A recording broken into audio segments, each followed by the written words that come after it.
On a sweltering, sticky day, witness federal agents applying the heat to one of Washington's best-known figures.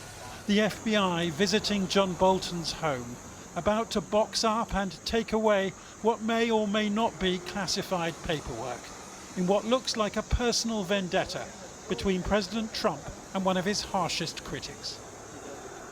John Bolton was the third of Trump's 4 national security advisors during his revolving door first term.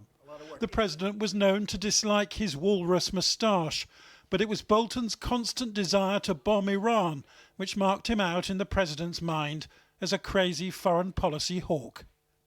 In Washington, revenge is often served cold in the form of a tell-all book, and after he was fired, the room where it happened reportedly earned Bolton a $2 million advance. In it, he recalled this historic first meeting with North Korea's dictator, who, by refusing to disarm, denied Trump the Nobel Peace Prize. Trump told me he was prepared to sign a substance-free communique, Bolton wrote, have his press conference to declare victory, and then get out of town. Then this summit in Finland, where not for the last time Trump took Vladimir Putin's point of view. Putin had to be laughing uproariously at what he'd gotten away with in Helsinki, was John Bolton's conclusion. Obviously the book was already out and leaked and everything else, but he leaked classified information, so he's got a big problem. Trump called Bolton a washed-up creepster, a lowlife who should be in jail. And today's FBI search certainly looks like the continuation of this long-running feud. Bolton was dismissive of this meeting in Alaska a week ago, from which Putin escaped any more sanctions over Ukraine. So perhaps the president's fury should come as no surprise. What Putin now wants to do is use his KGB training to reel Trump back in and get him back on his side. President Trump's been pretty rude about you in the past. He's called you dumb, he's called you a loser. What advice would you give him today? Well, I'd probably give him the opposite of what I thought he should do, and so he'd react against it and actually do the right thing. But what he should be doing is telling Putin that if they don't get serious about withdrawing Russian forces from Ukraine, that he will significantly increase U.S. assistance. This afternoon, the president described himself as America's chief law enforcement officer, all the while denying any involvement in the FBI's raid. I saw that just like everybody else. I try and stay out of that stuff. I'm allowed to be, and I'm chief law enforcement officer, believe it or not. You know, I don't like to go around saying that, but I am. That's the position. But I purposely don't want to really get involved in it. I'm not a fan of John Bolton. I thought he was a sleazebag, actually. Trump, who has repeatedly, both in office and out of office, mishandled classified information, for him now to be pursuing John Bolton because allegedly Bolton may have had or shared information of a classified nature is the height of hypocrisy. Trump loyalists point out that nobody should be above the law, but John Bolton's disloyalty seems to have provoked this federal action against him. This presidency signalling far and wide that criticism is not welcome in the nation's capital. Well, earlier I spoke to the lawyer Mark Zade, who represents intelligence officials and whose own security clearance, by the way, was taken away by the Trump administration. I asked him for his response to what happened this morning to John Bolton. Well, I think if this was 2020, I would much better understand it. 5 years later, after the fact, frankly, whether or not there could have been a legitimate basis for this lawfully a number of years ago, it looks incredibly, vindictively, retaliatorily suspicious. My question to you is, as someone who might also get a knock on the door at some stage, because you're also in his sights, is this the beginning of a fully fledged campaign of retribution? I think it is. I've been warning, frankly, for months that the Espionage Act, which isn't only about spying, it's about retaining, disclosing national defense information, which doesn't even have to be classified, that this is going to be a vehicle for this administration to use when it wants. And this could be the first instance of that sort of opening the door or Pandora's box. I think there's many journalists that are going to be at risk, as well as those of us who have been inside or around the intelligence community and have had access lawfully to classified information, there are risks now that have never existed before, and President Trump and the Justice Department have just found that vehicle to pursue it. And of course, you know, there have been other campaigns against his critics, his opponents, he would call them enemies. The law firms that represented Hillary Clinton, the law firms that represented those who went after the Russia probe, the law firms that looked into, you know, the insurrection of the 6th of January. This is part of an ongoing campaign, isn't it? It certainly looks that way. In fact, leaks that have already started to come from the Justice Department, particularly to friendly media to the president, have indicated that this is beyond just Bolton. This is looking into the Biden administration and officials who they believe have done President Trump wrong from the first administration or now. I mean, this law in particular is very easily abused. Historically, it hasn't been, but it's been on the books for over a century. And if an administration wants to cross that line, this is the vehicle, unfortunately, to be able to do it.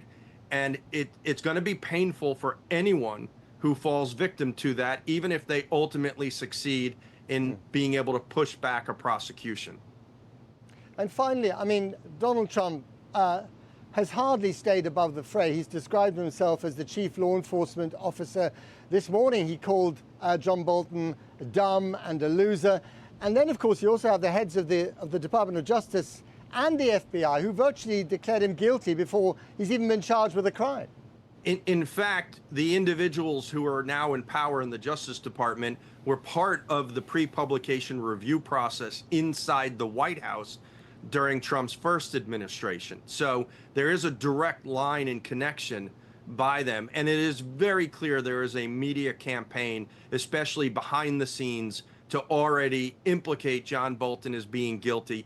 I mean, this is something that we have not seen in the United States. This is what we have historically condemned around the world in any fascist or totalitarian or authoritarian regimes, and why we always wanted to have a separation between the Justice Department and the White House. Well, wake up, people. This is now the second Trump administration.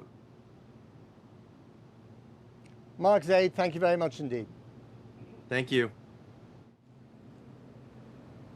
Now, the US Defense Secretary Pete Hegseth has said that up to 2,000 National Guard troops who've been deployed here in the nation's capital will be armed, with the Pentagon declaring that they would soon be on mission with their service-issue weapons. Hundreds of troops have been patrolling the city streets since the White House announced that it was seizing control of the police force here in the capital to crack down on what they call a rise in serious crime. Here's Paul McNamara on the streets of Washington.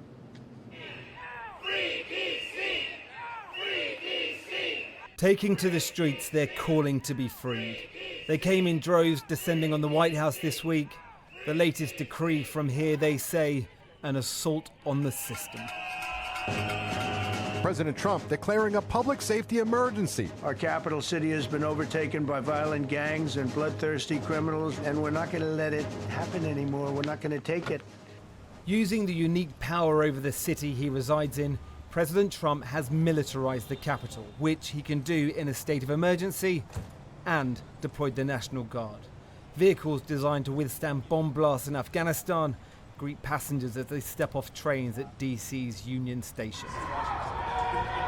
This was the greeting the Vice President received when he came here on Wednesday. We don't have to live like this. We do not have to allow our cities to be taken over by violence and by disorder and by chaos. You can actually do stuff. The Trump administration rhetoric, though, is at odds with the data. Despite the picture painted by the president, violent crime in Washington, D.C. was actually down 35% last year. Total crime was down 15%. Now, the president made a particular point about the homicide rate. That had hit a 50-year low in 2012, had been rising, but also was down last year, and on current trends was already looking like it was coming down again this year. Now, the homicide rate here is still high. It's higher than in New York, it's higher than in Chicago, but it's smaller than in other similar-sized cities. So the question many are now wrestling with is all this really about the numbers or about the politics? I think the president is completely out of touch with reality. Why do you think he's doing this then? I think it's to exert power. Is he making the right move? I believe so. We need it. It's a terrible thing for us to have this much crime. Thanks, guys. I appreciate it. When you say you were nervous about dropping your daughter off at uni, was that because you were worried about all the military on the streets, or you were worried about the crime that they're meant to be a response to? I'm worried about the militarization of our cities. Not the crime itself? No, I lived here before, and this is an incredibly safe city. I know the city's unsafe, and they make me feel safe. It's simple as that. You know, anybody who's honest can tell you the same. We should thank them. From Germany. From Germany. Were you worried about the crime in DC when you decided to come here? No. Citizens may have taken to the streets, but very few Democrats have taken to the airways. Those that have are walking a tightrope. They want to sound tough on Trump, but not weak on crime. Obviously, D.C. can do more to reduce violent crime as we can across the country. So this is all an opportunity for Donald Trump to play dictator in Washington, D.C. Heavenly Father, we thank you for bringing us together. If the aim is to reduce crime, Washington's Ward 8 is an area you may think would welcome it. So how's the increased police presence made people around here feel any safer? My sense is no. Incomes are low here, crime is high, but so is fear of law enforcement. At this church last night, a hastily organised Know Your Rights session. What's your fear here? Because the messaging from the government is when you've got more police in the streets, it should be safer. Yeah, I think that is not true in our community, and what we see when there are, particularly when Black young folks are interacting with with law enforcement, is that there's more harassment, there's more opportunity for abuse of power, and that young folks actually are at a disadvantage. But the message from the president today, both the one he wore and the one he said, this is a decision he backs to the hilt. To me, D.C. is very exciting. And a lot of people say, well, where's he going from there? Well, I have calls from politicians begging me to go to Chicago, begging me to go to New York, begging me to go to Los Angeles. This is not about making D.C. great. This is not about making D.C. Opponents say the president lacks the authority to do elsewhere what he's done in D.C. The president's eternal message to opponents? We'll see about that. Paul McNamara reporting there. Well, joining me now from Virginia is retired Major General Randy Manor, who's the former Vice Chief of the National Guard here in Washington, D.C. Thanks so much for coming on the program. Do you think the deployment of 2,000 National Guardsmen who are now armed was necessary in order to combat crime in this city? Like most Americans, I fully support community-based efforts to reduce crime using trained law enforcement officers with an effective judicial court system. This is, at most, should be a law enforcement operation, not a military operation. Our National Guard and our military are absolutely not trained for this mission. They are trained to attack and destroy the enemy. Last time I checked, there's no one to attack and destroy in Washington, at least to the best of my knowledge. It's a very dangerous mix. The idea that the press has not even yet uncovered what the rules for the use of force are that every young soldier and airman should be carrying on their person with a laminated card, like whenever I was the acting deputy chief of the National Guard Bureau. It's also, this is very insulting to all of our family members who are having their young men and women either yanked out of college to be put on the streets of Washington or removed from their employers, where in many cases they're earning more money before compared to what they're being paid here, as well as, of course, it's changing the entire way that citizens view the National Guard, which is, instead of it being, we're here to help you in times of disaster, such as hurricanes and flooding and forest fires, here they are being used as an intimidation factor for which they have not been trained. This is, it's very heartbreaking, again, for our American citizens in the city of Washington, and it's also heartbreaking to see our young men and women in uniform these scarce resources being misused in the way that they are.